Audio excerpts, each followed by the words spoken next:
Hi hello dear friends, welcome back. എല്ലാവർക്കും സുഖമാണല്ലോ അല്ലേ? അപ്പോൾ നമുക്കിന്ന് നമ്മൾ സാധാരണ ബേക്കറികളിൽ നിന്നൊക്കെ വാങ്ങുന്ന നല്ല വില കൊടുത്ത് നമ്മൾ വാങ്ങുന്ന ഒരു സാധനമാണ് ബനാന ബ്രെഡ്. ബ്രെഡിൻ്റെ ഷേപ്പും കേക്കിൻ്റെ ടേസ്റ്റും ഒക്കെ ഉള്ള ഒരു വിഭവമാണിത്. അപ്പോൾ ഇതിപ്പോൾ നമ്മൾ ഒരു പീസ് നമ്മൾ കടയിൽ നിന്ന് വാങ്ങുകയാണെങ്കിൽ ഏതാണ്ട് 15 രൂപയോളം നമ്മൾ കൊടുക്കേണ്ടതായിട്ടുണ്ട്. ഈ ബനാന ബ്രെഡ് അല്ലെങ്കിൽ ബനാന കേക്ക് വളരെ സ്പോഞ്ചി ആയിട്ടും വളരെ ടേസ്റ്റി ആയിട്ടും ബീറ്ററോ ഓവനോ ഒന്നും ഇല്ലാതെ തന്നെ നമുക്ക് വീട്ടിൽ വളരെ എളുപ്പത്തിൽ ഉണ്ടാക്കാൻ കഴിയുമെന്ന് നിങ്ങൾക്ക് എത്ര പേർക്കറിയാം? അപ്പോൾ ഈ ഇതിൽ പറഞ്ഞിരിക്കുന്ന റെസിപ്പി അതുപോലെ തന്നെ ഫോളോ ചെയ്യുകയാണെങ്കിൽ ഇതുപോലെ പെർഫെക്റ്റ് ആയിട്ടുള്ള ഒരു ബനാന ബ്രെഡ് അല്ലെങ്കിൽ ബനാന കേക്ക് നമുക്ക് വീട്ടിൽ ഈസി ആയിട്ട് തയ്യാറാക്കിയെടുക്കാം.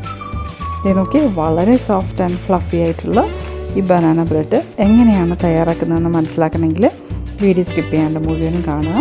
ഇതിൽ പറഞ്ഞിരിക്കുന്ന ഇൻഗ്രീഡിയൻസ് എല്ലാം അതേ മെഷർമെൻറ്റിൽ എടുക്കുകയാണെങ്കിൽ നിങ്ങൾക്കും ഇതുപോലെ പെർഫെക്റ്റ് ആയിട്ടുള്ളൊരു ബനാന ബ്രെഡ് അല്ലെങ്കിൽ ബനാന കേക്ക് ഉണ്ടാക്കാൻ സാധിക്കും. അപ്പോൾ ഇതിനായിട്ട് ഞാനിപ്പോൾ ഓവനിലല്ല ഉണ്ടാക്കുന്നത്. ഇപ്പോൾ എല്ലാവരുടെ വീട്ടിലും ഓവനൊന്നും ഉണ്ടാവണമെന്നില്ലല്ലോ. അപ്പോൾ നമുക്ക് നമ്മുടെ വീട്ടിലുള്ളൊരു പാത്രം വെച്ചിട്ട് തന്നെ ഒരു ഓവൻ സെറ്റപ്പ് റെഡിയാക്കി എടുക്കാം. ഞാൻ അതിനായിട്ട് ഒരു വായ വലിപ്പമുള്ള ഉരുളി ചൂട് കട്ടിയുള്ളൊരു പാത്രം എടുത്ത് അടുപ്പത്ത് വെച്ചിട്ടുണ്ട്. ഇതൊരു മീഡിയം ഫ്ലെയിമിലാണ് വെച്ചിരിക്കുന്നത്. ഇനി അതിൻ്റെ ഉള്ളിലേക്ക് നമുക്ക് ഈ സ്റ്റൗവിൽ നമ്മൾ ചെറിയ പാത്രങ്ങളൊക്കെ വയ്ക്കാൻ വേണ്ടി ഉപയോഗിക്കുന്ന സ്റ്റാൻഡ് ഉണ്ടല്ലോ, അതും കൂടെ നമുക്കിതിലേക്കൊന്ന് വെച്ച് കൊടുക്കണം.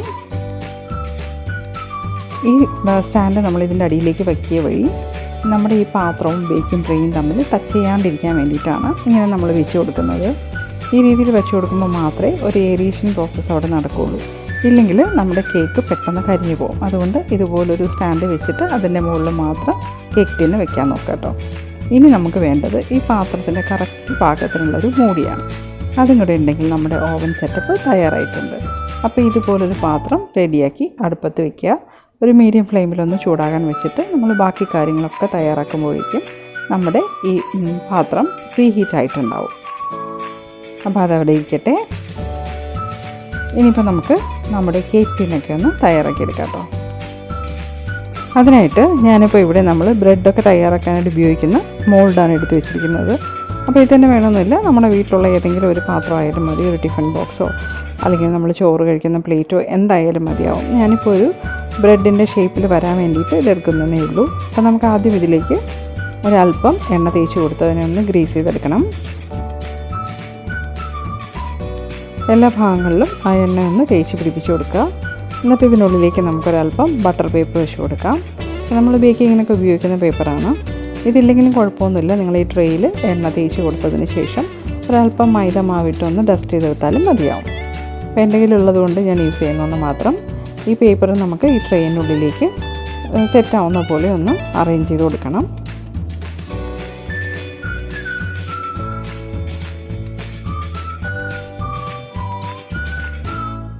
എക്സസ് ആയിട്ടുള്ള പേപ്പറൊക്കെ നമുക്ക് കട്ട് ചെയ്ത് മാറ്റാം. അപ്പോൾ ഈ രീതിയിൽ നമുക്ക് നമ്മുടെ ബേക്കിംഗ് ട്രേ ഒന്ന് റെഡിയാക്കി എടുക്കേണ്ടതായിട്ടുണ്ട്.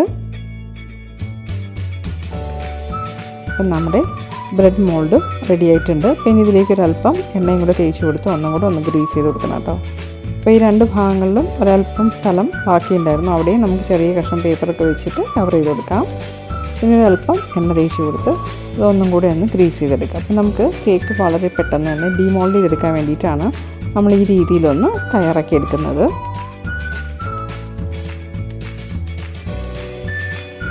ഇപ്പം നോക്കി, നമ്മുടെ കേക്ക് ടിന്നും റെഡി ആയിട്ടുണ്ട്.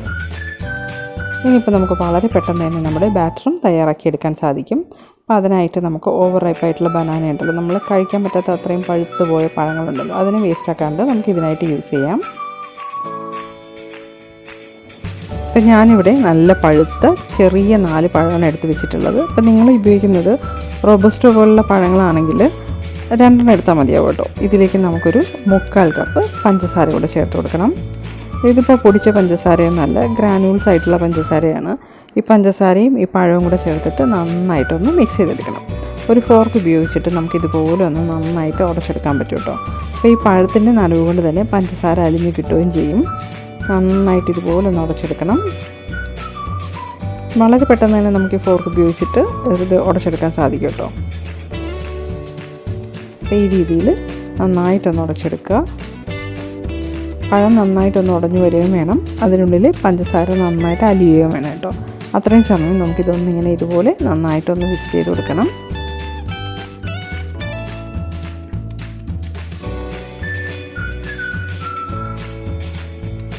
ഇതിപ്പോൾ നോക്കി നമ്മുടെ പഴമൊക്കെ നന്നായിട്ട് ഉടഞ്ഞ് വന്നിട്ടുണ്ട്. അതിനുള്ളിൽ നമ്മൾ ചേർത്ത് കൊടുത്ത പഞ്ചസാരയും നന്നായിട്ട് അലിഞ്ഞിട്ടുണ്ട്. അപ്പോൾ ഈ ഒരു സ്റ്റേജിൽ നമുക്ക് ഇതിലേക്ക് ഒരു 2 മുട്ട കൂടെ ചേർത്ത് കൊടുക്കണം.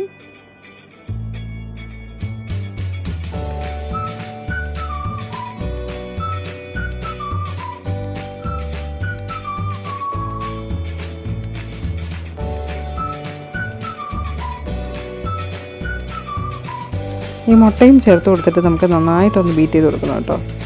ഈ മുട്ടയും പഞ്ചസാരയും പഴവും ഒക്കെ കൂട്ടിയിട്ട് നന്നായിട്ടൊന്ന് ബീറ്റായി കിട്ടണം.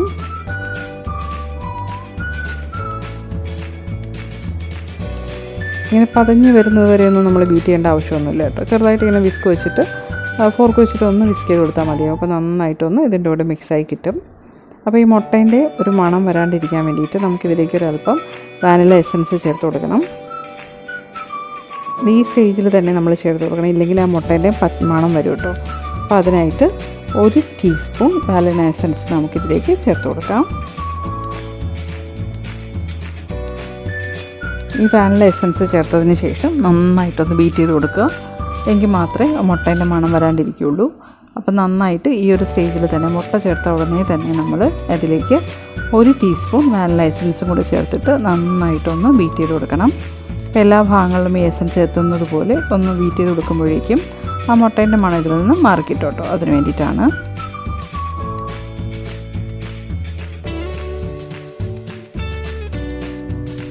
ഇതിപ്പോൾ നന്നായിട്ടൊന്ന് ബീറ്റ് ചെയ്ത് കൊടുത്തിട്ടുണ്ട്. ഇനിയിപ്പോൾ നമുക്കിതിലേക്കൊരു 1/4 കപ്പ് എണ്ണ കൂടെ ചേർത്ത് കൊടുക്കാം. ഇപ്പോൾ ഞാനിവിടെ റിഫൈൻഡ് ഓയിൽ ചേർക്കുന്നു. ഇപ്പോൾ ബട്ടർ ഉണ്ടെങ്കിൽ അത് ഒന്ന് മെൽറ്റ് ചെയ്തിട്ട് ഒരു 1/4 കപ്പ് അത് ചേർത്ത് കൊടുത്താലും മതിയാവും. ഇല്ലെങ്കിൽ ഏതെങ്കിലും തരം ഒരു റിഫൈൻഡ് ഓയിൽ നമുക്കിതിലേക്ക് ചേർത്ത് കൊടുക്കാം. ഇനി ഈ ഓയിൽ നന്നായിട്ട് നമ്മുടെ ഈ മിശ്രിതത്തിലേക്ക് ഒന്ന് മിക്സായി വരുന്നിടം വരെയും നമ്മളൊന്ന് ഇളക്കി യോജിപ്പിച്ച് കൊടുക്കണം. ഓയിലും കൂടി ഇതിനോടൊപ്പം നന്നായിട്ട് ഇൻകോപ്പറേറ്റ് ആയിട്ട് വരണം, ഇല്ലെങ്കിൽ നമ്മുടെ കേക്കിന് ആ ഒരു സോഫ്റ്റ്നെസ്സും ടെക്സ്ചറും ഒന്നും കിട്ടില്ല. അതുകൊണ്ട് തന്നെ ഒരല്പം സമയമെടുത്ത് ഈ എണ്ണയും കൂടി ഇതിലേക്ക് നന്നായിട്ട് യോജിക്കുന്നത് വരെയും നമ്മളൊന്ന് ഇതുപോലെ ഫോർക്ക് ഉപയോഗിച്ചിട്ടൊന്ന് മിക്സ് ചെയ്ത് കൊടുത്തുകൊണ്ടേ ഇരിക്കണം. ഇപ്പോൾ ഈ മുകളിൽ പത പോലെ കാണുന്ന ഈ എണ്ണ മുഴുവൻ നമുക്കിതിലേക്ക് ഒന്ന് മിക്സായി കിട്ടുന്ന നേരം വരെയും ഇതുപോലെ തന്നെ ഇളക്കി യോജിപ്പിച്ച് കൊടുക്കുക.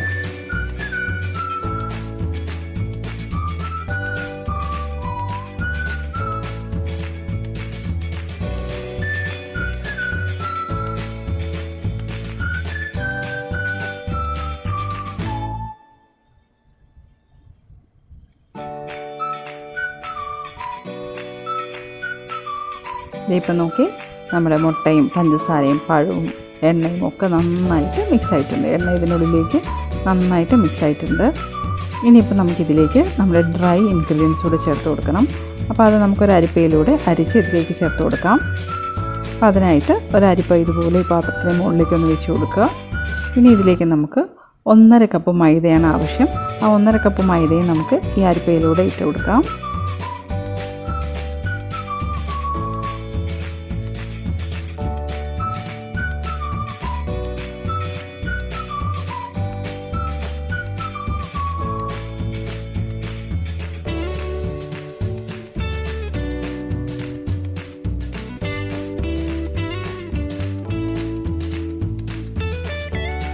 ഇനിയിപ്പോൾ നമുക്കിതിലേക്ക് 1 ടീസ്പൂൺ ബേക്കിംഗ് പൗഡർ, 1 ടീസ്പൂൺ തന്നെ ബേക്കിംഗ് സോഡ,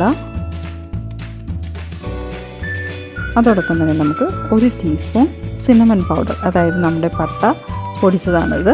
അപ്പോൾ കുറച്ച് പട്ട എടുത്തിട്ട് മിക്സി ജാറിലിട്ട് നന്നായിട്ടൊന്ന് പൊടിച്ചെടുത്തതിന് ശേഷം അതിൽ നിന്ന് 1 സ്പൂൺ നമുക്കിതിലേക്ക് ചേർത്ത് കൊടുക്കാം. 1 ടീസ്പൂൺ പട്ട പൊടിച്ചത്, 1 teaspoon baking powder, 1 teaspoon baking soda, 1/2 cup maida. ഇതെല്ലാം കൂടെ ചേർത്തിട്ട് നമുക്ക് നമ്മുടെ ഈ വെറ്റ് ഇൻഗ്രീഡിയൻറ്റിലോട്ട് ഇതൊന്ന് അരിച്ച് ചേർത്ത് കൊടുക്കാം. ഇതെല്ലാം കൂടെ നന്നായിട്ടൊന്ന് ഇൻകോപ്പറേറ്റ് ആയിട്ട് വരുന്നതിനും കട്ടയില്ലാണ്ടിരിക്കാനും വേണ്ടിയിട്ടാണ് നമ്മൾ ഈ രീതിയിലൊന്ന് അരിച്ച് ചേർത്ത് കൊടുക്കുന്നത്.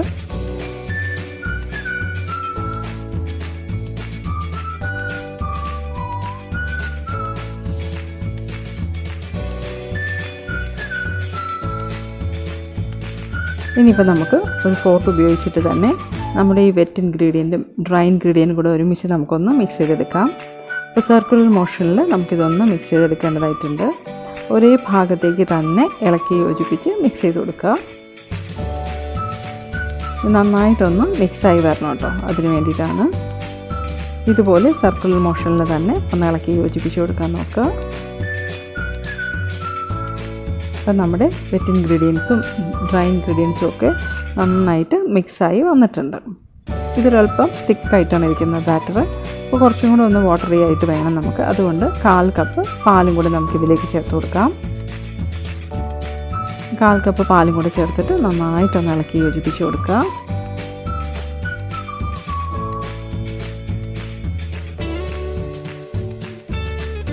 ഇപ്പം നമ്മുടെ ബനാന ബ്രെഡ് അല്ലെങ്കിൽ ബനാന കേക്കിൻ്റെ ബാറ്റർ ഇവിടെ തയ്യാറായിട്ടുണ്ട്.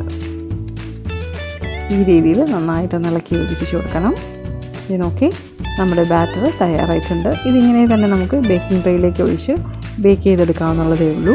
പക്ഷേ ഞാനിത് കുറച്ചും കൂടെ ഒന്ന് ഇൻട്രസ്റ്റിംഗ് ആക്കാനും ടേസ്റ്റി ആക്കാനും വേണ്ടിയിട്ട് ഒരല്പം ചോക്ലേറ്റ് കോമ്പൗണ്ട് കൂടെ ഞാൻ ഇതിലേക്ക് ചേർത്ത് കൊടുക്കുന്നുണ്ട്. ചോക്ലേറ്റ് കോമ്പൗണ്ടിന് പകരം ചോക്ലേറ്റ് ചിപ്സ് ചേർത്താലും മതിയാവും കേട്ടോ. അപ്പോൾ ഇത് കുട്ടികൾക്കൊക്കെ കഴിക്കാൻ കുറച്ചും കൂടെ നല്ല ഇൻട്രസ്റ്റിംഗ് ആയിരിക്കും. അതിന് വേണ്ടിയിട്ടാണ്. അപ്പോൾ ഉണ്ടെങ്കിൽ ചേർത്താൽ മതി, ഇല്ലെങ്കിലും കുഴപ്പമൊന്നുമില്ല. ഈ രീതിയിൽ തന്നെ നമുക്ക് ബേക്ക് ചെയ്തെടുക്കാവുന്നതേ ഉള്ളൂ. ഇപ്പം ഞാനിവിടെ ചോക്ലേറ്റ് കോമ്പൗണ്ട് എടുത്ത് വെച്ചിട്ടുണ്ട്. ഇതിപ്പോൾ നമുക്ക് ധാരാളമായിട്ട് മാർക്കറ്റിൽ വാങ്ങാൻ കിട്ടുന്നതാണ്. അല്ലെങ്കിൽ തന്നെ ഓൺലൈൻ വഴിയായിട്ട് നമുക്കിത് വാങ്ങിക്കാൻ പറ്റും. ഇതുപോലൊരു ബാർ വാങ്ങി വെച്ചാൽ നമുക്ക് പല പല കുക്കിംഗ് ആവശ്യങ്ങൾക്കായിട്ട് യൂസ് ചെയ്യാം കേട്ടോ. അപ്പോൾ ഇത് പെട്ടെന്ന് കട്ട് ചെയ്യാനുള്ള ഒരു സൗകര്യത്തിന് വേണ്ടിയിട്ട് ഞാൻ കുറച്ച് മുന്നേ തന്നെ ഫ്രിഡ്ജിൽ നിന്നും പുറത്തെടുത്ത് വെച്ചിട്ടുണ്ടായിരുന്നു. അപ്പോൾ ഇത് കുറച്ചൊന്ന് മെൽറ്റായിട്ടാണ് ഇരിക്കുന്നത്. അപ്പോൾ ഈസി ആയിട്ട് നമുക്ക് കട്ട് ചെയ്തെടുക്കാൻ പറ്റും. അപ്പോൾ ഇത് നമുക്ക് സ്ക്വയർ പീസസ് ആയിട്ട് കട്ട് ചെയ്ത് ഇതിനുള്ളിലേക്ക് ചേർത്ത് കൊടുക്കാം. ഇനിയിപ്പോൾ നിങ്ങളുടെ കയ്യിൽ ചോക്ലേറ്റ് കോമ്പൗണ്ട് ഇല്ലെങ്കിൽ ചോക്കോ ചിപ്സ് ഉണ്ടെങ്കിൽ അതും ചേർത്ത് കൊടുക്കാം കേട്ടോ. ഇത് രണ്ടും കംപ്ലീറ്റ്ലി ഓപ്ഷണലാണ്. ഉണ്ടെങ്കിൽ മാത്രം ചേർത്താൽ മതി. ഇപ്പോൾ ചേർക്കുമ്പോൾ കുട്ടികൾക്കൊക്കെ കഴിക്കാൻ ഒന്നും കൂടി ഒന്ന് ഇൻട്രസ്റ്റിംഗ് ആവും കേട്ടോ. അതിന് വേണ്ടിയിട്ടാണ് ചേർത്ത് കൊടുക്കുന്നത്. അപ്പോൾ ഞാനിപ്പോൾ കുറച്ച് കോമ്പൗണ്ട് എടുത്ത് വെച്ചിട്ടുണ്ട്. അതിങ്ങനെ ചെറിയ ചെറിയ സ്ക്വയർ പീസസ് ആയിട്ട് കട്ട് ചെയ്തിട്ട് നമ്മൾ തയ്യാറാക്കി വെച്ചിരിക്കുന്ന നമ്മുടെ കേക്ക് ബാറ്ററിലോട്ട് മിക്സ് ചെയ്ത് നമുക്ക് ബേക്ക് ചെയ്തെടുക്കാവുന്നതേ ഉള്ളൂ. അപ്പോൾ ഇത് കാണുമ്പോൾ ഒരു ലോങ് പ്രോസസ്സ് പോലെയൊക്കെ തോന്നുമെങ്കിലും വളരെ പെട്ടെന്ന് നമുക്ക് മിക്സ് ചെയ്ത് റെഡിയാക്കി എടുക്കാവുന്നതാണ് ഈ കേക്ക്. അപ്പോൾ നമ്മുടെ കോമ്പൗണ്ടെല്ലാം ഞാൻ കട്ട് ചെയ്തെടുത്തിട്ടുണ്ട്. ഇതൊരല്പം മെൽറ്റായിട്ടാണ് ഇരിക്കുന്നത്. അപ്പോൾ ഇതേ രീതിയിൽ നമ്മൾ മാവിലേക്ക് ഇട്ട് കൊടുത്താൽ അത് അടിയിൽ സിങ്കായി പോകും. അങ്ങനെ ആവാണ്ടിരിക്കാൻ വേണ്ടിയിട്ട് ഇതിലേക്ക് ഒരല്പം മൈദമാവ് ചേർത്ത് ഇതുപോലെ ഒന്ന് മിക്സ് ചെയ്ത് കൊടുത്തതിന് ശേഷം നമുക്കിത് നമ്മുടെ തയ്യാറാക്കി വെച്ചിരിക്കുന്ന കേക്ക് ബാറ്ററിലേക്ക് ചേർത്ത് കൊടുക്കാം കേട്ടോ. എന്നിട്ട് ലൈറ്റായിട്ടൊന്ന് മിക്സ് ചെയ്ത് കൊടുത്തിട്ട് നമുക്കിത് ബേക്കിംഗ് ട്രേയിലേക്ക് ഒഴിച്ചു കൊടുക്കാം.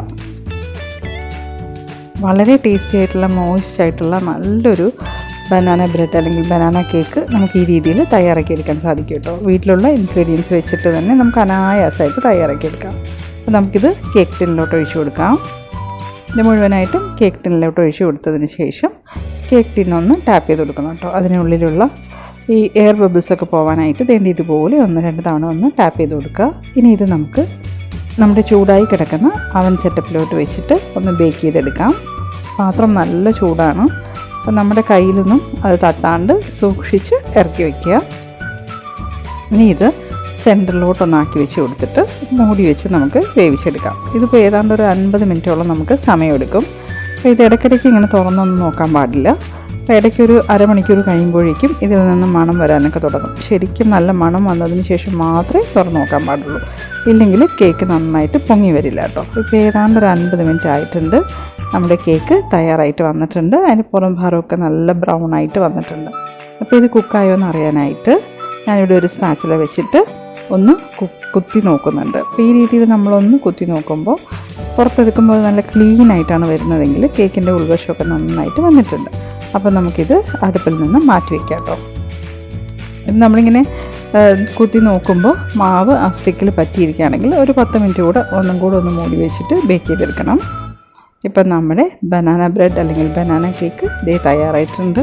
നല്ലൊരു മണം വരുന്നുണ്ട് കേട്ടോ. വീട് മുഴുവൻ ബേക്കറിലുള്ളതുപോലെ മണമാണ് ഇപ്പോൾ കുട്ടികൾക്കൊക്കെ വളരെ ഇഷ്ടമാവും. വൈകുന്നേരം ടീ ടൈമിൽ നമുക്ക് കഴിക്കാൻ പറ്റിയ നല്ലൊരു കേക്കാണ്. ഇതേ നോക്കി വളരെ സ്പോഞ്ചി ആയിട്ടാണ് ഇരിക്കുന്നത്. ഇപ്പം നമുക്കിതിന് ഡീമോൾഡ് ചെയ്യാൻ പറ്റില്ല. ഒരല്പസമയം ഒന്ന് തണുത്തതിന് ശേഷം നമുക്കിതിൽ നിന്ന് മാറ്റിയെടുക്കാം. ഇപ്പോൾ നല്ല ചൂടാണ്, നമുക്ക് പുറത്തെടുക്കാൻ പറ്റില്ല. ചൂടോടുകൂടെ തന്നെ നമ്മൾ കട്ട് ചെയ്യാനും ശ്രമിക്കരുത്, എന്നാലത് പൊടിഞ്ഞു പോവും. അപ്പോൾ നന്നായിട്ട് തണുത്തതിന് ശേഷം മാത്രം കട്ട് ചെയ്തെടുക്കുക. ഇപ്പോൾ ഏതാണ്ടൊരു 3/4 മണിക്കൂറോളം ഞാനത് പുറത്ത് വെച്ചിട്ടുണ്ടായിരുന്നു. അപ്പോൾ ഒന്ന് തണുത്ത് വന്നിട്ടുണ്ട്. നന്നായിട്ട് തണുത്തിട്ടില്ല, ഒന്ന് തണുത്ത് വന്നിട്ടുണ്ട്. അപ്പോൾ ഇതൊന്ന് നമ്മൾ തയ്യാറാക്കി വെച്ചിട്ട് നാളേക്കെടുത്ത് ഉപയോഗിക്കുകയാണെങ്കിൽ ഭയങ്കര ടേസ്റ്റ് ആവും കേട്ടോ. അപ്പോൾ രാത്രിയിലൊക്കെ റെഡിയാക്കി വെച്ചിട്ട് അടുത്ത ദിവസം രാവിലെ എടുക്കുകയാണെങ്കിൽ നമ്മുടെ കേക്ക് നന്നായിട്ട് സെറ്റായിട്ടിരിക്കും കേട്ടോ. ഇപ്പോൾ നോക്കി, വളരെ സോഫ്റ്റായിട്ടുള്ള ഫ്ലഫി ആയിട്ടുള്ള നല്ലൊരു ബനാന ബ്രെഡ് അല്ലെങ്കിൽ ബനാന കേക്ക് തയ്യാറായിട്ടുണ്ട്. അപ്പോൾ ഇനി നമുക്കൊന്ന് കട്ട് ചെയ്ത് നോക്കാം കേട്ടോ. ഭയങ്കര സോഫ്റ്റായിട്ടാണ് ഇരിക്കുന്നത്, നല്ലൊരു മണമുണ്ട് കേട്ടോ. പിന്നെ ഇത് നമുക്ക് ചെറിയ പീസസ് ആയിട്ട് ബ്രെഡ് പീസസ് പോലെ കട്ട് ചെയ്തെടുക്കാം. നല്ല പെർഫെക്റ്റ് ആയിട്ട് നമ്മുടെ ബനാന കേക്ക് റെഡി ആയിട്ടുണ്ട്. ഇനി ഇതൊന്ന് കട്ട് ചെയ്ത് കാണിച്ചു തരാം കേട്ടോ. ഇതുപോലെ നല്ല ഷാർപ്പായിട്ടുള്ള നൈഫ് വെച്ചിട്ട് നമുക്ക് കട്ട് ചെയ്തെടുക്കാം.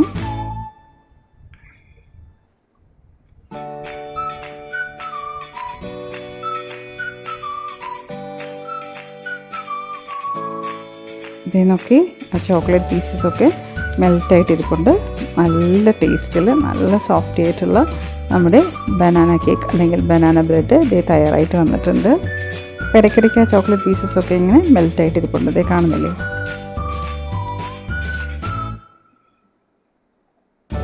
ഇത് നോക്കൂ, ചോക്ലേറ്റൊക്കെ നന്നായിട്ട് മെൽറ്റായിട്ടിരിപ്പുണ്ട്. നല്ല ഫ്ലഫി ആയിട്ട് നല്ല സോഫ്റ്റ് ആയിട്ടുള്ള നമ്മുടെ ബനാന ബ്രെഡ് ഇത് തയ്യാറായിട്ടുണ്ട്. അപ്പോൾ ഈ രീതിയിൽ എല്ലാ സ്ലൈസും നമുക്ക് കട്ട് ചെയ്തെടുക്കാം കേട്ടോ.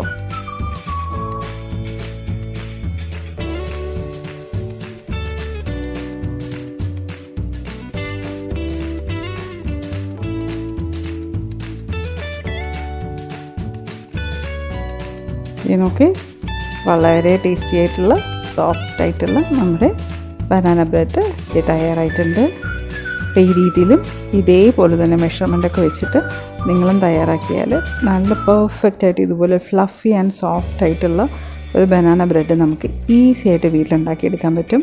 നമ്മുടെ സാധനങ്ങളിലുള്ള നമ്മുടെ ടീ ടൈം കുറച്ചും കൂടെ ഒന്ന് മനോഹരമാക്കാനായിട്ട് ഇതുപോലുള്ള റെസിപ്പീസ് നിങ്ങളെ ഹെൽപ്പ് ചെയ്യും കേട്ടോ. ഇതേ നോക്കി, ചോക്ലേറ്റ് ചിപ്സൊക്കെ ചേർത്തിരിക്കുന്നതുകൊണ്ട് കുട്ടികൾക്കും കഴിക്കാൻ ഭയങ്കര ഇഷ്ടമാവും കേട്ടോ. ഇത് നോക്കൂ, എത്ര സോഫ്റ്റാണ് നോക്കി. അപ്പോൾ ഇതേ രീതിയിൽ നിങ്ങളും തയ്യാറാക്കി നോക്കുക. വീഡിയോ ഇഷ്ടപ്പെട്ടാൽ ലൈക്ക് ചെയ്യാനും ഷെയർ ചെയ്യാനും കമൻറ്റ് ചെയ്യാനും ഒന്നും മറക്കണ്ട കേട്ടോ. ഇതേ നോക്കി, നമ്മുടെ ബനാന കേക്കെല്ലാം ഞാൻ കട്ട് ചെയ്ത് വെച്ചിട്ടുണ്ട്. ഇത് വളരെ കോസ്റ്റ് എഫക്റ്റീവ് ആയിട്ട് നമുക്ക് വീട്ടിലുണ്ടാക്കാൻ പറ്റിയ ഒരു ഈസി റെസിപ്പിയാണ്. അപ്പോൾ ബേക്കിംഗ് അറിയാൻ വയ്യാത്ത ആൾക്കാർക്ക് പോലും ഇത് കണ്ടിട്ട് നമുക്ക് ഇതേ രീതിയിൽ തയ്യാറാക്കുകയാണെങ്കിൽ നല്ല ഒന്നാന്തരം ഒരു കേക്ക് വീട്ടിൽ തയ്യാറാക്കിയെടുക്കാൻ സാധിക്കും. നല്ല പഴുത്ത പഴമൊക്കെ ഉണ്ടെങ്കിൽ ഇനി വേസ്റ്റ് ആക്കാണ്ട് ഇതേ രീതിയിലൊന്ന് തയ്യാറാക്കി നോക്കി, എല്ലാവർക്കും ഇഷ്ടമാവും കേട്ടോ. കുട്ടികളൊക്കെ അമ്മയുടെ പുറകെ നടക്കും കേട്ടോ ഇത് കഴിക്കാനായിട്ട്. അപ്പോൾ ഈ രീതിയിലുള്ള നല്ല റെസിപ്പീസിന് വേണ്ടിയിട്ട് LK's നാടൻ അടുക്കള ഇന്ന് തന്നെ സബ്സ്ക്രൈബ് ചെയ്യുക. ആദ്യമായിട്ട് കാണുന്ന കൂട്ടുകാരാണെങ്കിൽ ചാനലൊന്ന് സബ്സ്ക്രൈബ് ചെയ്യുകയും അടുത്തുള്ള ബെൽ ബട്ടണിൽ നിന്ന് ക്ലിക്ക് ചെയ്യുകയും ചെയ്യുക. അപ്പോൾ ഞാനിടുന്ന പുതിയ പുതിയ വീഡിയോസിൻ്റെ നോട്ടിഫിക്കേഷൻസൊക്കെ നിങ്ങൾക്ക് ഉടനെ കിട്ടുകയും ചെയ്യും. അപ്പോൾ വീണ്ടും ഇതുപോലുള്ള ടേസ്റ്റി, ഈസി ആൻഡ് ഇൻട്രസ്റ്റിംഗ് ആയിട്ടുള്ള റെസിപ്പീസുമായിട്ട് വരുന്നത് വരെ thank you for watching and keep on watching LK's നാടൻ അടുക്കള.